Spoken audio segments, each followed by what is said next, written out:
Catherine Withold de Vanden, vous êtes directrice de recherche au CNRS, au Centre d'études et de recherche internationale de Sciences Po, et vous venez de publier un livre qui s'appelle « Faut-il ouvrir les frontières ?»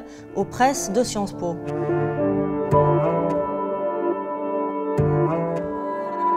Alors en fait, ça représente peu de choses en réalité, puisqu'on a 3,2% de migrants internationaux. Un migrant international, c'est quelqu'un qui est né dans un pays et qui vit dans un autre pays que celui où il est né, c'est-à-dire 232 millions de migrants internationaux en fin 2013, selon les Nations Unies. À côté de ça, on a 740 millions de migrants internes et on a par exemple 240 millions de migrants internes en Chine, donc il y a autant de migrants internes en Chine que de migrants internationaux à l'échelle de la planète. Ce sont rarement les plus pauvres qui partent, ce sont des gens qui ont des réseaux de connaissances, des réseaux linguistiques, des réseaux familiaux à l'étranger et qui considèrent qu'ils peuvent préparer leur voyage en fonction de ces réseaux. S'il n'y a pas de réseau, il n'y a pas de migration.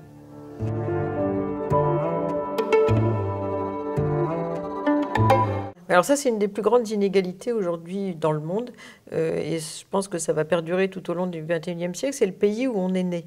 Parce que le droit à la mobilité est très différent. Le pays où on a le plus de droits à circuler librement sans visa, c'est le Danemark.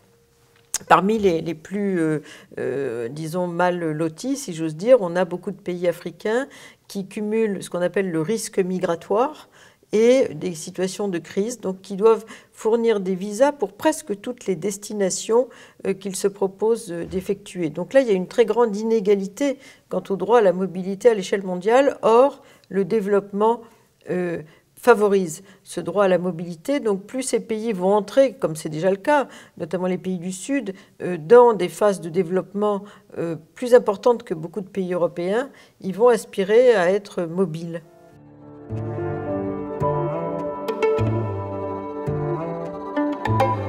Ils ne cessent pas parce qu'ils considèrent que c'est en fermant les frontières, à la fois sur place, mais aussi à distance, à travers le système des visas, à travers les accords de reconduction à la frontière qui sont souvent finalisés avec les pays sur les frontières externes de l'Europe, pays du Maghreb, pays de l'Est, tous ces accords de réadmission, comme on les appelle, et puis aussi enfermement dans ces zones intermédiaires ou dans les pays d'accueil, les camps, les zones d'attente, les centres de rétention.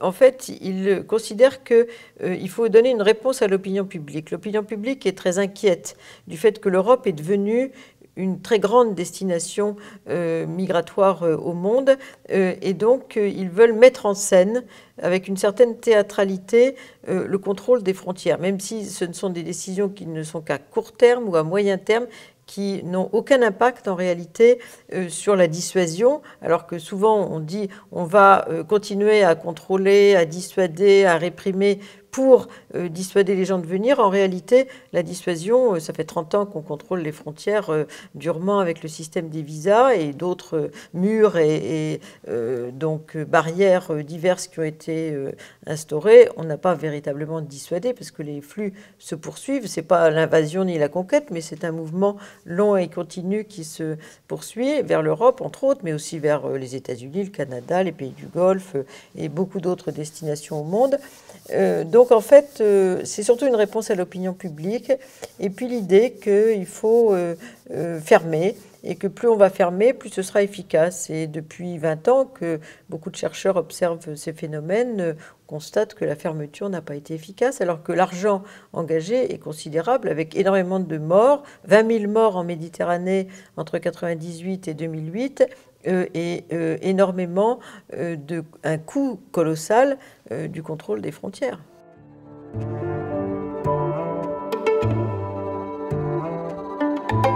Alors d'une part, les reconductions à la frontière, parce que les reconductions à la frontière, quand elles sont mises en œuvre, ça coûte entre 3 000 et 35 000 euros. Ça, c'est les tarifs qui ont été pratiqués par la France depuis ces 3-4 dernières années. Donc 35 000 € pour une seule reconduction, c'est quand même très très élevé quand les gens viennent de très loin et pour lesquels il n'y a pas de pays où il n'y a pas de charter pour les reconduire, donc il faut des lignes régulières. Donc ça c'est très coûteux, plus le coût des centres de rétention, le coût des zones d'attente, etc. Il y a toute une infrastructure très élevée, plus les systèmes de contrôle policier physique des frontières extérieures de l'Europe. Frontex, son budget a été multiplié par 3 depuis quelques années, depuis 3 ans en gros. Et la dernière réponse à Lampedusa au mois d'octobre, ça a été on va augmenter encore le budget de Frontex qui a dépassé les 100 millions d'euros. Par ailleurs, d'autres systèmes de patrouille sur les frontières méditerranéennes, le système intégré de vigilance externe entre l'Espagne et le Maroc, par exemple, des opérations également qui ont des noms de dieux de l'Antiquité, Odysseus et quelques autres idées en Méditerranée qui sont des formes finalement de contrôle de l'ensemble de la Méditerranée, aussi bien orientale que balkanique que Méditerranée, Europe-Maghreb. Il y a également tout ce qui est lié en fait au droit d'asile, puisque le droit d'asile produit beaucoup de sans-papiers, en fait, du fait qu'il y a à peu près 70-80% de déboutés selon les pays européens. Une grande partie de ces sans-papiers sont des gens qui ont demandé l'asile, qui ont été refusés. Mais en même temps, un certain nombre d'entre eux ne peuvent pas être reconduits parce qu'il y a une clause de non-refoulement pour des gens qui viennent de pays en guerre, pour lesquels ils seraient menacés de mort s'ils rentraient chez eux. Donc on les garde, mais sans aucun statut. Donc là aussi, il y a, disons, un coût considérable de ce genre de politique, puisque d'abord, ils sont pris en charge tant qu'ils sont demandeurs d'asile. Ensuite, quand ils sont déboutés, ils deviennent sans papier. Ils travaillent sans avoir le droit de travailler. Donc, ils ne payent pas d'impôts puisqu'ils sont pas souvent, puisqu'ils sont demandeurs d'asile. Donc, c'est aussi un coût considérable et un coût humain parce que c'est des gens qui souvent ont des capacités qui ne sont pas du tout mises, disons, à profit dans les pays d'accueil. Donc, ça aussi, c'est un coût très important. Et puis, le coût diplomatique avec les pays de départ, parce que très souvent, ce n'est pas toujours des amis en reconduisant les sans-papiers dans leur pays d'origine. Donc, ça peut ruiner aussi l'image des pays européens que de pratiquer en permanence les contrôles avec reconduction à la frontière.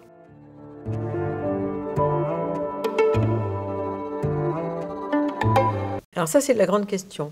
Ce qu'on peut dire, c'est que pour l'instant, d'abord, comme je vous ai dit, il y a peu de gens qui migrent à l'échelle mondiale. Ce qu'on peut dire aussi, c'est que la plupart des migrants sont des gens jeunes, c'est-à-dire des gens qui ont entre 20, 25 ans et 45 ans. Donc ce ne sont pas les gens qui coûtent le plus en termes disons, de frais de santé, ni de retraite, puisque, et c'est pas, contrairement à une idée répandue, c'est pas pour bénéficier de ce genre de système de welfare qu'ils viennent. Ils viennent pour l'essentiel pour travailler. Quand on a 25 ans, on ne pense pas nécessairement à l'hôpital ni à la retraite. Mais les pays européens qui sont vieillissants, eux, pensent à ça, donc ils croient que les migrants pensent également à ça. Un autre élément également qui est important, c'est que de plus en plus de migrants sont en bonne santé, en fait, puisque dans les pays d'où ils viennent, il y a eu une amélioration du développement humain et le taux d'émigration est d'autant plus élevé que les pays sont développés économiquement. Donc en fait, on n'est pas, là encore, face aux plus pauvres, très loin de là. Donc on est face à des gens qui sont plutôt scolarisés. D'ailleurs, le taux de scolarisation est plus élevé en termes de flux chez les migrants que dans le pays dans lequel ils entrent, pour l'échelle de l'ensemble de la population. Donc en fait, ce ne sont pas des gens qui sont les plus coûteux pour le welfare, même si effectivement ces systèmes de welfare ont été établis en Europe et à Providence dans les années 45 par une population déterminée de cotisants, et aujourd'hui il y a de nouveaux cotisants qui n'ont pas participé à ce système. Donc on peut comprendre l'inquiétude effectivement des pays européens en la matière, mais en même temps les pays européens sont dans un grave déséquilibre démographique et la part des actifs va ne cesser de diminuer dans les années qui viennent face aux inactifs. Donc les migrants sur le marché du travail vont réduire ce poids des inactifs sur le marché du travail et vont contribuer à donc assurer la croissance démographique des pays européens également.